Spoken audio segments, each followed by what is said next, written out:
안녕하세요. 정구민입니다. 이제 두 번째 영상이고요. 이 영상을 만들게 된 계기는 그냥 유튜브 채널에 그냥 CS 관련을 쭉 올리려고 하는 것도 좀 있는데 어떤 부분이냐면 사실은 이번 CS 2020은 좀 자신이 없습니다. 네. 업체도 너무 많고요. 다양한 미팅이 잡히다 보니까 제가 다 못 볼 수도 있을 것 같습니다. 그래서 가시는 분들의 도움을 요청하는 이런 분도 좀 있고, 그래서 한번 다 같이 좀 공부 좀 하고 여러 정보를 같이 모아서 갔다 와서 토론도 하고 이런 자리가 좀 있으면 좋을 것 같습니다. 네, 요 부분이 사실 핵심이 될 거고요. 키워드로 보면 CS 2020을 한번 살펴보도록 하겠습니다. 작년보다 키워드가 몇 개 정도 추가가 됐는데, 일단 CS 2020의 모토는 뭐냐면 혁신을 위한 글로벌 모델 이렇게 잡았고요.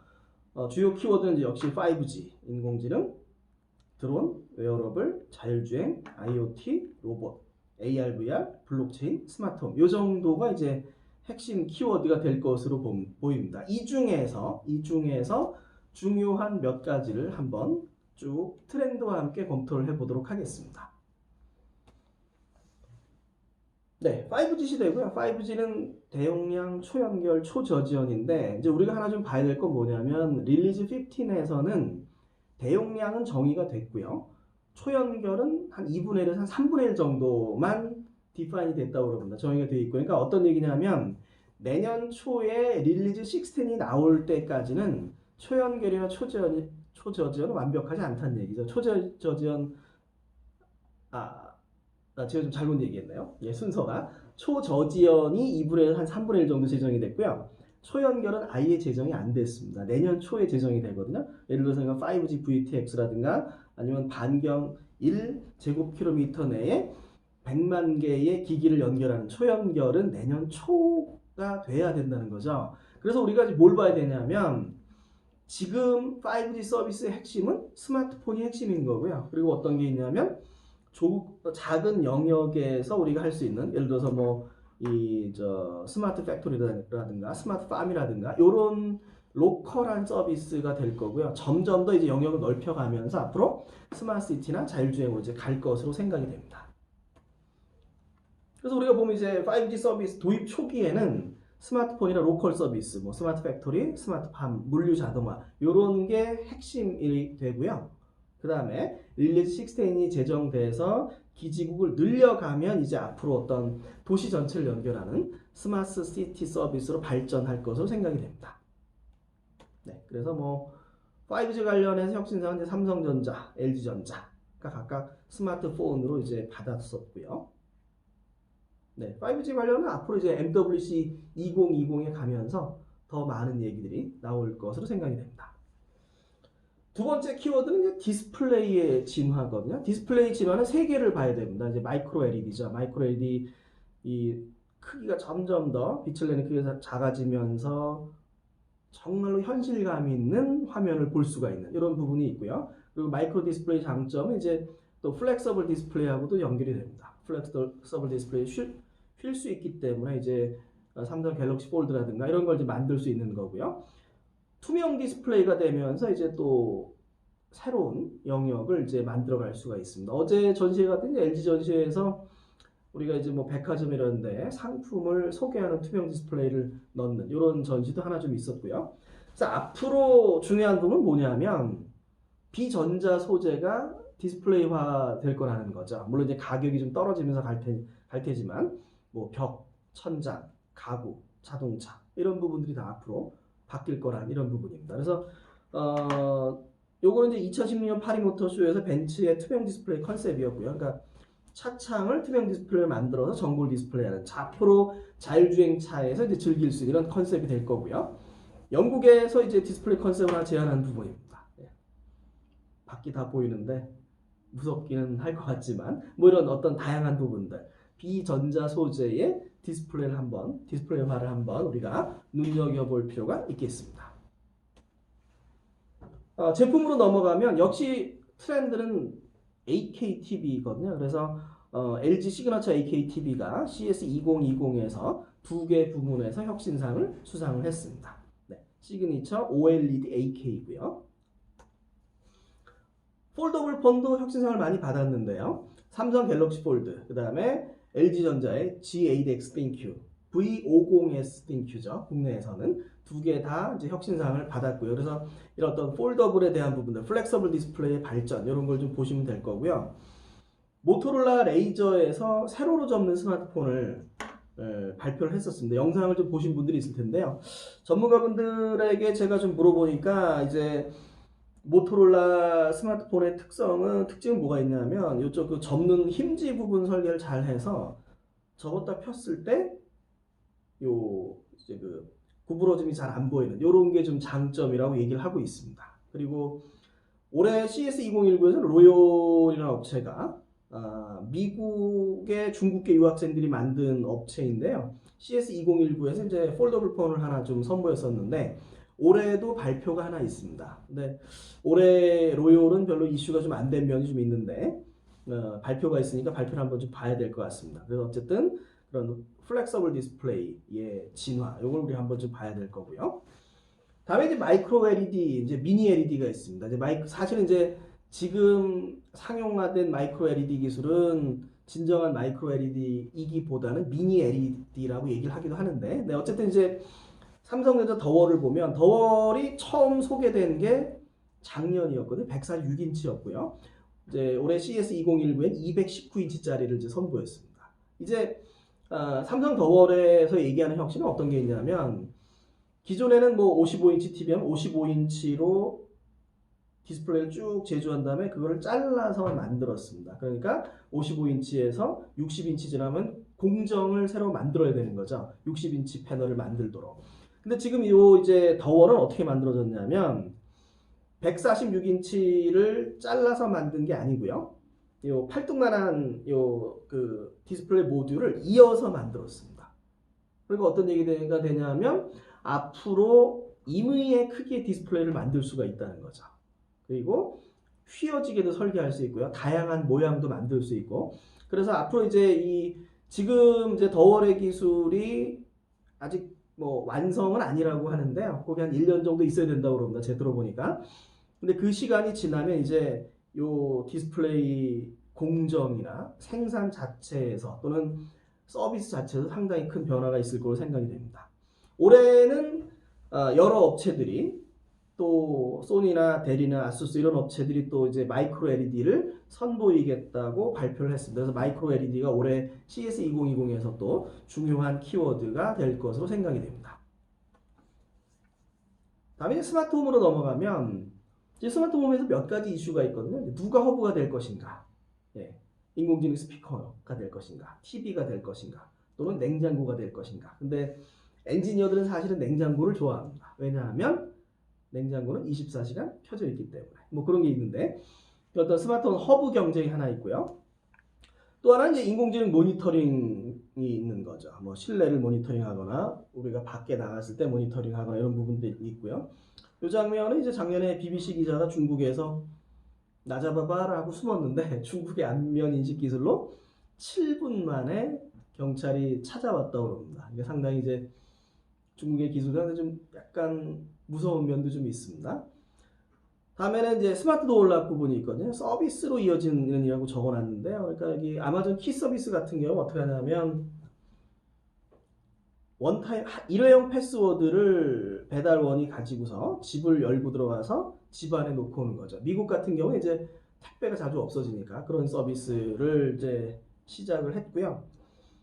국내에서도 이제 일회용 패스워드는 스마트 올락이 좀 이슈가 많이 되고 있고, 요 다음에는 어떤 거냐면 예를 들어서 우리가 백화점에서 물건을 구매한 다음에 우리가 직접 싣지 않고 직원분이 내려가서 역시 원타임 패스워드로 열고서 넣고 닫는 거죠. 한 번만 엿다 들 수가 있습니다.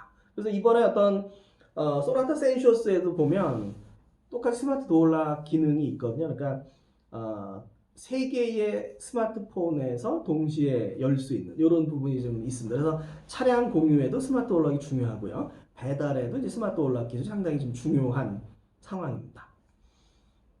다음에 이제 올해 CS2020의 이슈는 뭐가 있냐면 타사 가전의 연동이 있습니다. 예를 들어서 LG의 TV와 삼성의 냉장고가 연동될 수가 있는 거죠. 이제 거기에는 OCF라고 하는 사물 인터넷 프로토콜이 이제 적용이 돼서 연동이 되는 부분입니다. 사실은 이제 지난 2014년, 2013년 요때는 이제 퀄컴의 올신 얼라이언스가 상당히 앞서 있었는데 삼성의 OIC가 LG의 도움을 받아서 이제 OCF로 발전을 하면서 전 세계 표준을 우리나라가 이제 주도하고 있는 상황입니다. 상당히 좀 사물 인터넷에서 의미가 있는 표준으로 보시면 됩니다. 그래서 뭐 LG전자와 이제 삼성전자 주로 이제 뭐 TV로 에어컨을 제어한다든가 스마트폰으로 로봇 청소기를 통제한다든가 이런 어떤 회원사 간의 IoT 연동하는 이런 부분들을 이제 만들어 갈 것으로 생각이 됩니다. 그래서 여기 보시면 이제 OCF 가입된 업체들이 있는데요. 이런 표준이 적용된 제품이면 다른 브랜드 가전을 구매해도 스마트홈에서 연동될 수 있다. 이런 걸 하나의 또 중요한 포인트로 보시면 되겠습니다. 스마트홈 분야의 주요 혁신사항인데요. 첫 번째는 인공지능 인터페이스. 네, 스마트 거울. 거울아 거울아 누가 제일 예쁘니?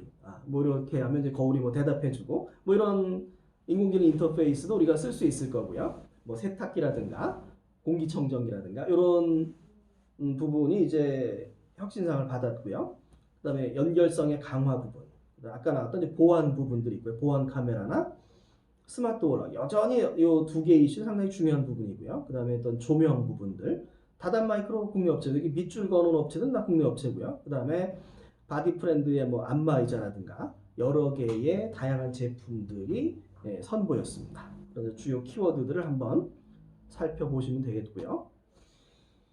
다음에 인공지능 쪽은 이제 최근에 중요한 게 인공지능 하드웨어 부분이거든요. 어떻게 저전력으로 초소형 인공지능 칩셋을 만들 것인가 이런 게 상당히 중요하고요.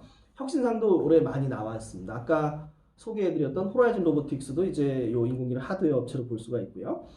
구글과 아마존의 경쟁은 계속될 겁니다. 올해 이제 그 CS 2019에서 LG 키노트 스피치에서 구글 인터프리터를 발표를 했었거든요. 살짝 선보였는데 올해 이제 구글이 구글 인터프리터를 내놨습니다. 구글 인터프리터는 서로 다른 언어를 쓰는 외국인들끼리 서로 이제 통역해주는 이런 실시간 통역 기능이거든요. 그래서 구글 인터프리터를 상당히 한번 눈여겨 보셔야 될 것 같고요. 역시 음성인지 인터페이스 적용 부분, 보안 부분 이런 부분들이 있고요. 요즘 인공지능 분야에서 또 하나 이슈가 되고 있는 부분 역시 이거 스마트 헬스 부분하고 뇌파 분석이거든요. 그 상당히 어려운 뇌파를 딥러닝으로 이제 분석해가는 이런 부분이죠. 그래서 이런 어떤 5개의 키워드를 한번 우리가 살펴보시면 되겠습니다. 인공지능 관련 혁신상을 보면 역시 인공지능 하드웨어가 상당히 많습니다. 신티안트라든가 뭐 헤일로라든가 이런 업체들이 되게 많은데 그래서 인공지능 하드웨어 어떻게 저전력 초소형 딥러닝 칩을 만들어낼 것인가 이게 이슈가 되고 있다는 걸 한번 좀 살펴보시면 되겠고요. 그래서 이제 인공지능 쪽은 아마 전시에서 인공지능 하드웨어 부분, 호라이즌 로보틱스도 나올 거고요. 엔비디아 부분 이런 부분이 있을 거고 인공지능 음성 인식 부분, 스마트홈 확산, 뇌파, 스마트 헬스 이 정도를 CS 2020 인공지능의 주요 키워드로 우리가 생각해 볼 수 있습니다. AR, VR이 이제 상당히 좀 이슈가 되고 있고요. 그래서 아이 트래킹 부분, 눈을 트래킹해서 그 부분만 뭐 해상도를 높여준다든가 또는 눈을 트래킹해서 사람이 보고 있는 캐릭터를 선택해서 그 캐릭터와 인터액션을 한다든가 이런 부분이 있고요. 그리고 5G 연계 발전 부분. 결국 이제 5G가 되면 대용량 데이터를 우리가 스트리밍으로 받을 수 있기 때문에 AR, VR에서도 많은 발전이 있을 거라는 얘기고요. 올해 이제 SK텔레콤에서도 CES 2019에서 AR, VR 전시가 있었습니다. 그리고 이제 웨어러블 슈트 부분. 그래서 우리가 웨어러블을 입고서 온몸으로 그런 어떤 타격감이라는 걸 느낄 수 있는 이런 부분들이 있고요. 그 다음에 이제 향기 합성 부분이라든가 뭐 렌즈형이라든가 여러 개 좀 볼 수가 있고요. 그리고 이제 서비스로 확산되는 AR, VR 요것도 하나의 좀 키워드가 되고 있습니다. 그 주요 혁신사항을 이제 보시면 뭐 시선 추적 기능을 지원하는 부분이라든가 사이버 슈즈 사용자의 다리 움직임을 인식한다든가 이제 손 동작을 컨트롤할 수 있는 부분 이런 부분들이 있고요. 요 밑에 있는 이제 CJ나 비헵틱스나 레티나는 국내 업체들입니다. 국내 업체들도 혁신상을 많이 받았습니다. 축하드리고 내년이죠. 2020년에 좋은 결과가 있기를 바랍니다. 그래서 여기 무선 햅틱 슈즈 같은 건 이제 입고서 어떤 타격감을 느낄 수 있는 이런 거죠. 그래서 점점 더 이제 AR, VR이 많이 발전하고 있다 이런 측면에서 보시면 될 것 같고요. 레티나라는 업체는 상당히 재미있습니다. 그러니까 레티나 올해 이제 설명을 들었는데요. 보면 이제 이 안경에 작은 구멍을 여러 개를 이제 뚫어놨거든요. 이게 어떤 의미를 가지냐면 AR에서 입체감을 만드는 게 정말로 어려운데 요 레티나의 요 특수 안경을 쓰면 입체감을 느낄 수가 있습니다. 상당히 신기합니다. 유망 업체고요. 그래서 이제 주요 동향을 우리가 요약을 해보면 보는 AR, VR 기기가 진화를 하고요. 그 다음에 착용형 기기, 신발이라든가 옷이라든가 이런 부분이 있고요. 그리고 전에는 이제 우리가 컨트롤러가 있었어야 됐는데 그 사라지고 이제 손동작만으로 컨트롤하는 기술들 여기 많이 발전하고 있고요. 더불어서 이제 다양한 AR, VR 서비스들 이 정도를 AR, VR의 키워드로 볼 수 있겠습니다. 네, 웨어러블로 넘어가면은 가장 중요한 건 역시 진단에서 능동 웨어러블로 가는 거예요. 진단에서 운동 치료로 진화하고요. 그래서 옷이나 신발이나 수면 보조로 기기가 다양화되고 있는 부분이 있고요. 이제 그러다 보니까 웨어러블 기기에 전력을 어떻게 공급할 것인가 전력 공급 중요하고요. 스포츠 테크나 슬립 테크 이 두 개가 이제 최근에 이제 가장 중요한 응용 분야로 떠오르고 있습니다. 지금 보면 이제 기기에서 의복형, 입는 형태로 갔고요. 패치형, 붙이는 형태까지 가고 있고 임플란트로 이제 갈 거냐는 이제 조금 다른 문제긴 하지만 지금은 이 정도 기술이 웨어러블에서 추가되고 있습니다. 그래서 한번 보면 이제 와후, 환경에 맞게 이제 변하는 신발 이런 부분이고요. 신발 이제 나이키에서도 올해 좀 재미난 부분이 하나 있었고요. 그 다음에 뷰직스 같은 부분들, AR 글래스고요. 그 다음에 참케어.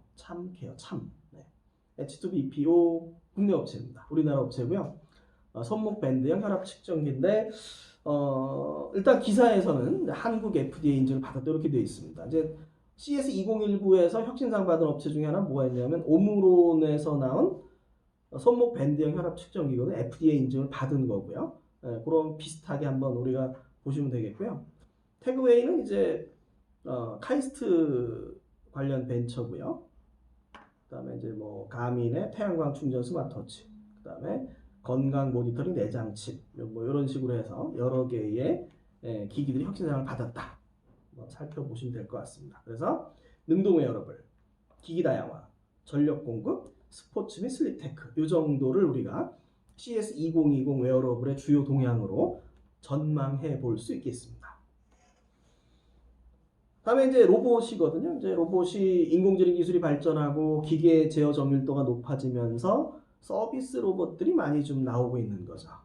그래서 여기 이스라엘의 템이라는 로봇이거든요. 이게 한 150만 원 정도인데 개발은 이스라엘에서 하고요. 마케팅은 미국에서 하고요. 생산은 중국에서 해서 가격을 최소한 재미난 로봇입니다. 그 다음에 스마트 팩토리나 개인 맞춤형, 배송용, 푸드테크 이런 다양한 로봇들이 많이 있고요. 올해 CS2020에서 앞서 이제 CS에서 얘기했던 것처럼 다양한 로봇들이 선보일 것으로 보입니다. 핑퐁 로봇은 우리나라 업체인데요. 탁구 로봇은 아니고 핑퐁 로봇은 이제 블럭으로 만들어진 교육용 로봇입니다. 그리고 아이로봇 여기 청소기, 로봇 청소기 유명한 업체죠. 그루브엑스. 올해도 CS2019 나왔는데 어떤 노인 케어용 로봇 이런 부분도 있습니다. 그래서 전반적으로 보면 업무 보조 로봇, 돌봄용 로봇, 교육용 로봇, 리테일용 로봇 이런 식으로 우리가 좀 나눠 볼 수 있겠습니다. 자동차 쪽으로 넘어오면 자율주행 쪽의 이슈가 뭐가 되냐면 이제 자회전 이슈가 있거든요. 그러니까 자회전 이슈는 어떤 거냐면 이제 구글 자율주행차에서도 그 사고가 많이 나는 부분인데, 그러니까 우리는 좌회전할 때 앞차가 나한테 다가오면 얘가 좌회전할 걸 알기 때문에 가는데 구글 자율주행차는 가다가 여기서 위협을 멈추는 거죠. 뒤에서 사고를 내는 경우가 좀 있습니다. 그래서 이게 그런 부분이나 차선 합류 이런 부분이 있는데 결국 어떤 차선을 넘어간 문제인 거죠. 그렇게 가면 이제 어떻게 되냐면 이 자동차 전반적인 360도의 센서를 배치하는 이런 게 이제 최근에 주요 추세가 좀 되고 있고요. 자율주행 레벨 3는 약간 늦어질 것 같습니다. 다만 레벨 2를 보강하는 이런 부분이 좀 있을 거예요. 얼마 전에 현대모비스가 이제 벨로다인하고 협력을 발표했는데 좀 끼어드는 커팅 상황을 보조하기 위한 이런 걸로 아마 이제 쓰이는 걸로 발표를 했고요. 자율주행 서비스 쪽에는 이제 주문형 교통이나 자율주행 택배 이런 게 좀 있을 거고, 이제 주요 전시 포인트는 자율주행 차, 센서, 부품, 콘텐츠 이런 부분이 이제 주요 이슈가 될 것으로 보입니다.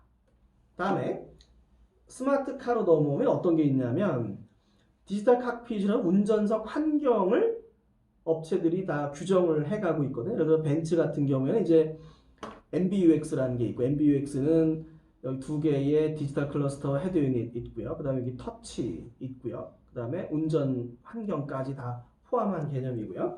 BMW 같은 경우에 이제 IPA, 인텔리전트 퍼스널 어시스턴트 플러스 라이브 칵핏이라고 하는 그런 형태의 운전석 환경을 브랜드화를 하고 있고요.